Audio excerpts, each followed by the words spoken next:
बिस्मिल्लाहिर्रहमानिर्रहीम अल्लाहुम्मा सल्लि अला मुहम्मदिन व अला आलि मुहम्मद। अस्सलाम वालेकुम नाज़रीन, मैं हूँ आपका मेज़बान खालिद जमील और आप देख रहे हैं मेरा यूट्यूब चैनल। नाज़रीन, गुज़श्ता 24 घंटे से पाकिस्तान में ऑडियो लीक्स का मामला जो है उसने भूचाल पैदा किया हुआ है। इसमें प्राइम मिनिस्टर ऑफिस हो वो महफूज दिखाई नहीं दे रहा, और वफाकी काबीना का इजलास हो या अहम तरीन वज़रा के साथ प्राइम मिनिस्टर की गुफ्तगू, अपनी भतीजी के साथ गुफ्तगू, ये सारे मामलात जो हैं कि एक डार्क वेब जिसको कहा जाता है, हैकर्स जिसको अमूमन इस्तेमाल करते हैं, उस पर ये ऑडियोज़ जो हैं वो दस्तयाब हैं। इन्होंने क्लेम ये किया है डार्क वेब के ऊपर किस साहब ने कि उनके पास 100 घंटे से ज़ायद की जो गुफ्तगू है मुख्तलिफ़ औक़ात में प्राइम मिनिस्टर की और अहम डिसीजंस हैं जिसके अंदर, उससे मुतल्लिक 100 से ज़्यादा फ़ाइलें उनके पास मौजूद हैं, तो तकरीबन 8-10 GB का ये डाटा है। और उन्होंने ये पेशकश वहाँ पे ये बराए फ़रोख्त लगाया हुआ है इसके ऊपर टाइटल, और कहा है कि जी कि जो भी को $3,45,000 अगर उनको देंगे तो ये तमाम का तमाम जो गुफ्तगू का डाटा है वो उसको फराम कर देंगे। अब तक उन्होंने 3 जो ऑडियोज़ हैं वो बतौर सैंपल, जब ये क्वेश्चन रेज़ किए गए कि ये ऑडियोज़ जाली भी हो सकती हैं या फैब्रिकेटेड हो सकती हैं, तो उन्होंने 3 ऑडियोज़ बतौर सैंपल उसके ऊपर पोस्ट की हैं उस डार्क वेब के ऊपर, और वो पब्लिक हुई हैं, जिनके अंदर जो मौज़ूआत, गुफ्तगू और जो हवाले हैं वो बड़े अहम हैं। और इस सारी सिचुएशन के अंदर 3-4 बड़े अहम सवालात पैदा होते हैं। इसके कंटेंट के ऊपर आप नेशनल मीडिया के ऊपर, सोशल मीडिया पर देख रहे हैं कि क्या गुफ्तगू हो रही है, किस किस्म की चीज़ें हो रही हैं, सियासत से वाबस्ता क्या है, इस्टेब्लिशमेंट से वाबस्ता क्या है, जनरल परवेज़ मुशर्रफ की वापसी के हवाले से क्या किरदार है।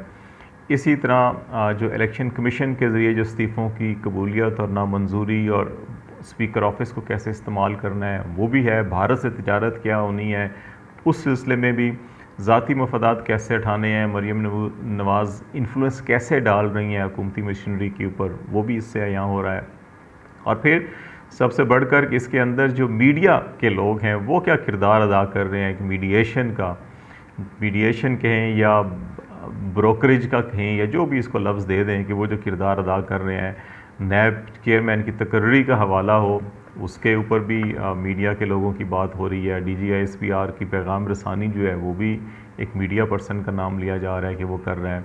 तो ये जो सारे मामलात हैं ये आपके सामने हैं, और इसका कंटेंट हर चीज़ सबके सामने है, उसके ऊपर हम बात नहीं करेंगे। 4-5 सवाल के नंबर 1, ये रिकॉर्डिंग किसने की होगी। दूसरी बात के क्यों की होगी। तीसरी बात कि लीक किसने की। चौथी बात के इसका फ़ायदा या नुकसान किसको हुआ। और पांचवी बात के क्या प्राइम मिनिस्टर ऑफिस या हुकूमत चीफ़ एग्जीक्यूटिव का ऑफिस और घर इतने गैर महफूज हैं कि उसका इतने घंटों का इतना वसी डाटा जो है कि वो इंटरनेशनल मार्केट में हैकर्स की बराए फ़रोख्त अवेलेबल है। तो जो हमारे नेशनल सिक्योरिटी के इदारे हैं, जो प्राइम मिनिस्टर या चीफ़ एग्जीक्यूटिव ऑफिस की सिक्योरिटी की ज़िम्मेदारी है जिनकी, उन सब का किरदार क्या है, और क्या इसको यूं ही छोड़ देना चाहिए या इसके ऊपर कुछ संजीदगी से काम करना चाहिए। ये बड़े अहम सवालात हैं जिसकी हम कोशिश करेंगे कि जवाब ढूंढने की कोशिश करेंगे। सबसे पहली बात कि रिकॉर्डिंग की किसने। इसमें 2-3 चीज़ें जो इब्तदाई तौर के ऊपर इस वक्त गवर्नमेंट की जो मशीनरी है वो देख रही है, और जो इब्तदाई रिपोर्ट प्राइम मिनिस्टर को दी भी गई है, उसमें ये कहा गया है कि ये प्राइम मिनिस्टर ऑफिस या हाउस बग भी किया गया, वहाँ पे जासूसी के आलात हैं जिनसे रिकॉर्डिंग की गई है। दूसरा यह है कि जो फ़ोन का स्पीकर है वो इस्तेमाल किया गया कि जो भी शुरका थे इजलास के, उनमें से किसी एक ने अपने टेलीफोन, मोबाइल फ़ोन का जो रिकॉर्डिंग सिस्टम होता है उसको ऑन किया और ये रिकॉर्ड किया है। इस तरह से हुआ। और फिर जो टेलीफोनिक कन्वर्सेशन या प्राइम मिनिस्टर की है उसको भी रिकॉर्ड किया गया। तो ये 3-4 तरीके हैं जो अभी इब्तदाई तौर के ऊपर देखेंगे कि जिन तरीक़ों से ये रिकॉर्डिंग की गई है। इसका मतलब है चीफ़ एग्जीक्यूटिव ऑफ पाकिस्तान का ना मोबाइल जो है वो महफूज है, ना घर महफूज है, ना उसका ऑफिस महफूज है, और इवन देन के जो उसके अपने किचन कैबिनेट है, जो एतमाद के लोग हैं, चाहे वो ब्यूरोक्रेसी के हैं, चाहे वो इधर से हैं वुज़रा हैं, उनमें से ही कोई ना कोई फ़र्द जो है कि वो मोबाइल से रिकॉर्डिंग भी कर रहा है। इसलिए उनकी अपनी टीम के अंदर भी काली भेड़ें मौजूद हैं। ये एक इब्तदाई तौर के ऊपर चीज़ें हुई हैं। रिकॉर्डिंग क्यों की गई होगी? मकासद डेफिनेटली इसके सियासी मकासद होते हैं, इक़्तिसादी माली मकासद होते हैं। लोग अपने ज़ाती मफादात हासिल करने के लिए ब्लैकमेल करते हैं। ख़ास तौर के ऊपर ये सरकारी इदारे जो हैं, हमारी इंटेलिजेंस एजेंसीज़, इनका ट्रैक रिकॉर्ड है। मरीम नवाज़ साहबा मुतअद्दिद बार कह चुकी हैं कि उनके पास बहुत सारी वीडियोज़ ऑडियोज़ हैं, बहुत से लोगों की, बहुत से इदारों के ज़िम्मेदार लोगों की और सिटिंग और सर्विंग लोगों की, और अगर उनको स्पेस ना दी गई तो फिर वो वीडियोज़ लीक करेंगी, ऑडियोज़ लीक करेंगी। तो एक ख़्याल ये भी है कि जी कि इस पार्टी के अंदर भी एक कल्चर मौजूद है कि ये एक दूसरे की वीडियोज़ और ऑडियोज़ बनाते हैं। तो उसी तनाजुर के अंदर ये भी देखा जा सकता है कि कुछ चचा भतीजी की लड़ाई तो नहीं है कि एक ग्रुप चचा का है, एक भतीजी का ग्रुप है। तो उस तनाजुर में भी इस चीज़ों को देखा जा रहा है कि वो भी एक मामला हो सकता है। फिर लीक क्यों हुई और किस मौके पर हुई? ये जो तमाम डाटा है, ये जो डार्क वेब का जो साइट है उसके अंदर ये 20 अगस्त को, और ये जो यूज़र है ये कोई ज़्यादा पुराना नहीं है, वहाँ पे ये नया यूज़र है। इसने 16 सिर्फ उसके ऊपर पोस्ट जो है वो डाली हैं, इससे ज़्यादा उसकी पोस्ट भी नहीं है। तो इसने 20 अगस्त को ये इब्तदाई तौर के ऊपर ये चीज़ें डाली थी, और ये अब सितंबर के इस हफ्ते में आकर ये पब्लिक चीज़ें हो रही हैं। तक आलमोस्ट 1 महीना बाद जो है कि ये पब्लिक हुई हैं और वायरल हुई हैं। ये 1 महीना पहले से डार्क वेब के ऊपर इसकी ये पेशकश और ये चीज़ें मौजूद थी। अब ये देखा जाए कि इसको पाकिस्तान के सियासी हालात के साथ भी जोड़ा जाए कि एक ही कोशिश हो रही है कि पाकिस्तान को स्टेबल सियासी इस्तेकाम दिया जाए, इलेक्शन की तरफ जाया जाए। तमाम स्टेक होल्डर्स की राय है। इमरान खान 3-4 दफ़ा अपनी जो इस्लामाबाद कॉल है धरने की उसको मौखर कर चुके हैं। वो एक डेडलाइन देते हैं, फिर उसको आगे बढ़ाते हैं, डेडलाइन देते हैं, फिर आगे बढ़ाते हैं।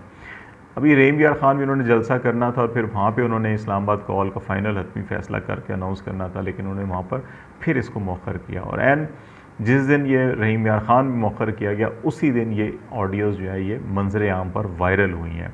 1 महीना पहले से ये डार्क वेब पे मौजूद थी, वायरल उसी दिन होती हैं जिस दिन रहीम यार खान में इमरान खान अपने जलसे को मौखर करते हैं। अब इस सारा क्या फ़ायदा और नुकसान किसको हुआ इस सारी चीज़ों का? अब अगर देखें कि इंडिया से तिजारत, इमरान खान के ऊपर इल्ज़ाम लगाया जाता था कि जी कि इंडिया बेच दिया, इंडिया बेच दिया। अब मरीम नवाज़ साहबा principal secretary to prime minister के ऊपर दबाव डाल रही हैं, व्हाट्सएप मैसेजेस कर रही हैं, फ़ोन्स कर रही हैं कि मेरे दामाद को इंडिया से प्लांट मंगवाने दो। हाफ़ प्लांट, आधा प्लांट आ चुका है। अभी ये देखना होगा क्या इंडिया के साथ तो तिजारत नहीं थी, क्या वो डायरेक्ट आया, इनडायरेक्ट वाया थर्ड कंट्री आया, ड्यूटीज़, टैक्सेस, बाकी क्या मामलात हैं वो भी देखने होंगे। तो आधा प्लांट आ चुका है, बाकी आधा जो आना है उस पर प्रिंसिपल सेक्रेटरी कह रहे हैं वो दबाव डाल रही हैं, ईसीसी में कैबिनेट में लेके जाना होगा, और प्राइम मिनिस्टर कह रहे हैं आधा तो आ गया है। मतलब ये प्राइम मिनिस्टर को पता है कि हाफ़ प्लांट आ चुका है, और उनके प्रिंसिपल सेक्रेटरी कह रहे हैं कि नहीं ये मामला बड़ा इशू बन जाएगा इस वक्त अगर हम नहीं किया तो। फिर वो कहते हैं अच्छा आप उनसे बात, उन्होंने मुझसे बात की थी, मैंने भी बात की, आप उनको ज़रा समझाएं, फिर मैं भी बात कर लूँगा, उनको तुर्की के दौरे से वापस आऊँगा, समझा दूँगा। तो इसका फ़ायदा इमरान खान के मौक़िफ़ को हो रहा है। फिर दूसरा मामला इस्तीफ़ों के ऊपर क्या प्लानिंग हो रही है, किसका मदखल हो रहा है, इलेक्शन कमीशन के ऊपर कैसे इन्फ्लुएंस डाला जा रहा है, और इमरान खान का क्या मौक़िफ़ है इलेक्शन कमीशन ऑफ पाकिस्तान के बारे में। वो चीज़ें भी सबके सामने हैं, और उसमें भी ये नज़र आ रहा है कि जी कि ये फ़ायदा जो है इसका भी कॉल का इमरान खान को होगा। फिर तीसरा मामला है कि पेट्रोलियम प्राइसेस, महंगाई और इस सारे मामलात के अंदर, तो उसमें भी मरीम साहिबा, प्राइम मिनिस्टर साहब को ये कह रही हैं जी कि पेट्रोल तो बढ़ाना पड़ेगा, बढ़ा दें, फिर मैं कुछ और स्टेटमेंट दे दूँगी। तो वो जो सारी हिपोक्रेसी है, सियासत की मुनाफिकत का, वो सारी की सारी इसके अंदर नज़र आ रही है कि आप ये करें हम पब्लिकली ये करेंगे, आप ये करें हम पब्लिकली ये करेंगे। और मिफ्ता इस्माइल और इसाक डार के ऊपर जो कुछ है वो भी सारा कुछ आपके सामने नज़र आ रहा है। और फिर जनरल परवेज़ मुशर्रफ की वापसी के हवाले से कि DGI-SPR का रेफरेंस दिया गया जी कि उनका पैगाम आया और वो शायद कामरान शाहिद का भी नाम लिया गया इसमें कि उनको वापस आना चाहिए। ये सारी की सारी चीज़ें वो हैं कि आप पब्लिक फेस कुछ हो रहा है, अंदरून खाना कुछ और हो रहा है और उसके ऊपर जो बेनिफिट लेने की बात हो रही है, तो इस सारे का फ़ायदा तो इमरान खान के बयानिए को हुआ और नुकसान इसका नून लीग जो सबसे ज़्यादा एग्रेसिव है इस वक्त PDM के अंदर इमरान खान के ख़िलाफ़ और प्रैक्टिकली अमली इक़दामात भी किए जा रहे हैं FIA के ज़रिए, NAB के ज़रिए और फिर इलेक्शन कमीशन के ज़रिए सारा का सारा जो किया जा रहा है कि उनको ये सारी चीज़ें डिफेंसिव करती हैं। और फिर ऐसे मौके के ऊपर जब ऐलान हो गया कि इसहाक़ डार साहब शहबाज शरीफ साहब के साथ आ रहे हैं, ये ज़बान ज़द-ए-आम था जी इसहाक़ डार साहब आ रहे हैं, मियाँ साहब ने ऐलान कर दिया कि वज़ीर ख़ज़ाना होंगे। ये भी कहा गया शहबाज शरीफ साहब अमेरिका से वापस आएंगे बरतानिया और फिर ये गए भी इसहाक़ डार साहब, शाहिद खाकान अब्बासी प्राइम मिनिस्टर थे, उनके स्पेशल तैयारे के अंदर ये गए थे बरतानिया और वापस भी जो है कि वो प्राइम मिनिस्टर के तैयारे में उनके साथ आएंगे।